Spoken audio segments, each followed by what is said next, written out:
This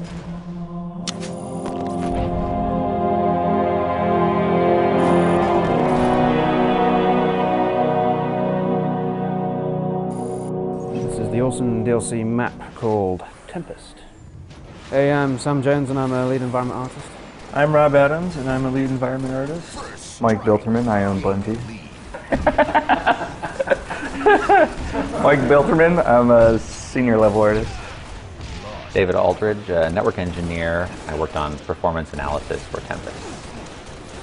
So you're a perf god, is what you're saying? I'll take pretty much any kind of godhood. Crown king of perf. Perf, if I have to, I suppose. Perf and crannies. Perf and crannies. Crannies are great for perf. So originally this map was called DLC Medium because it's the medium-sized map within a bucket of other 3 maps. It's not small, it's not big, it's just the right size, especially for killing red and blue dudes. And we knew that if we called it DLC Medium, that people wouldn't get attached to the name and we could change it later. Although Medium is an awesome name, I really like it. That's pretty cool. I grew pretty attached to Medium. Dispassionate like me. The map is built to support optimally around 8 to 12 players. It's a bit too big for, say, 4 players, and it's a bit too small for 16. Tempest is a Foreigner weather HQ, which, as you can see here, has these wonderful laser beams that are meant to be some part of the weather controlling system. And then out in the sea here are these wonderful, huge shrines with little vortices atop them. So in terms of the actual vegetative theme of the map, we have this kind of wonderful high Sierra, rocky, subalpine backdrop. We have these huge rocks with this kind of really visible diagonal strata that's meant to both lead the eye and also look pretty awesome.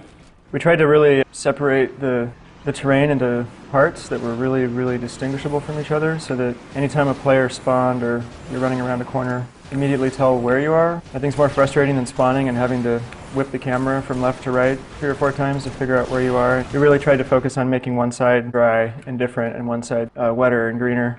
So yeah, all that stuff just makes the map feel really grounded. We borrowed heavily from real geographic regions from Earth, and the fiction behind the Forerunners is that they ran around and they collected samples from all over the universe and put these ecosystems together. Especially based much of the palette on Yosemite National Park in California. Yeah, actually the whole Sierra Nevada just gave us a lot of photo reference. The Tahoe area, Lake Tenaya in Yosemite, as Sam said, the Merced River. This river that you see down along the cliffs. I had 15 or 20 high-res photo references of the Merced River, and I tried to hit the exact color and the little foamy bits that you see in the water and the way that the waterfalls go in and the types of grasses that you see growing along the side. If anyone notices rocks floating in the water, I'm officially apologizing right now. But rocks do float if they're full of air. They're actually made of pumice. Yeah. Well, grenades float, as we all know, so it didn't seem like that big of a leap. So we wanted to make this map play really well, and the best way to do that was to playtest the crap out of it. So we playtested almost every single day for about 5 months, and when you play the map yourself, you will find that it really does play exceptionally well, because we put all that effort into it. One of the keys to playtesting... Nice. Oh yeah, stick the landing. We're gonna die. Why, Mike?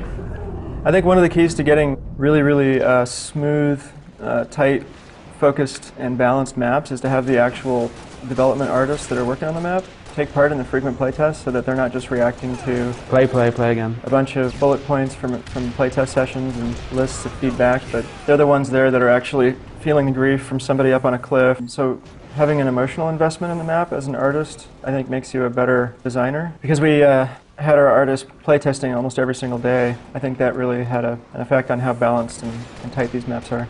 We playtested early on with a Banshee in the default palette, but it proved to be too overpowering, so now the Banshees are only really available in Forge palette setup. It was too awesome, actually. Sam otherwise made us cut it. Yeah, it is a lot of fun, but it is quite overpowering. So I think what you're seeing in this map is reminiscent of Forge, but it has a lot of new stuff as well, especially when you consider all the brand new Forerunner buildings that Mike Bilterman made. I think they're the best looking Forerunner buildings we've ever made. They're just stunning. Yes, it has the most expansive palette we've shipped other than Forge World. There's a lot of real estate to actually build upon, whereas the other 2 maps are a bit more constricted. Also, the laser beam, you get a Banshee and you fly around and you stray too close to the laser beam, it'll actually EMP you and the Banshee will go in a downward spiral. It's quite a lot of fun. Our producer Sam Arguez didn't want that to happen. So we had to put it in there for. We had to put it in, and then you know, he was glad we did, and we were glad he let us do it. He's not always a killjoy.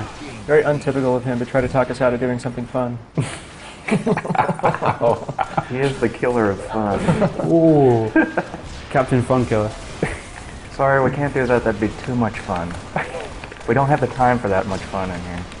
Fun is not in the schedule. He's gonna kill us for that one. Is he here? I'm gonna go upstairs. He'll be shaking his head. Yeah, we can't edit that Sticking at me. out. That's got to go in. Let's go get it released. Thanks for watching us play Tempest. We love making it as much as you'll love playing it. It's coming out November 30. Download it. It's well worth it. Yeah, an armor lock's for douches. It really is.